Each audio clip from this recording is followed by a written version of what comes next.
17তম ম্যাচেই ছক্কার triple century, ঝড়ের গতিতে হলো নয়া রেকর্ড। হ্যাঁ দর্শক, এমনই ঘটনা ঘটেছে এবারের আইপিএল 2024-এ রানের প্রবল বৃষ্টি হচ্ছে।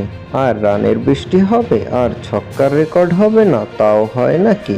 আইপিএলের 17তম মৌসুমে রানের বৃষ্টির সঙ্গে সঙ্গে ছক্কারও ঝড় উঠেছে। ইন্ডিয়ান প্রিমিয়ার লিগ অর্থাৎ আইপিএলের 17তম আসরের 17তম ম্যাচে ছক্কার একটি ট্রিপল সেঞ্চুরি সম্পন্ন হয়ে গেল। আইপিএলের ইতিহাসে এটি একটি বড় রেকর্ড। এর আগে আইপিএলের কোনো মৌসুমে এত কম ম্যাচে 300টি ছক্কা মারা হয়নি। এই রেকর্ডটি বলে দিচ্ছে আইপিএলের চলতি মৌসুমে ব্যাটারদের তুলনায় বোলাররাই একটু বেশি চাপে রয়েছে, সেই কারণে প্রচুর রান হজম করতে হচ্ছে তাদের।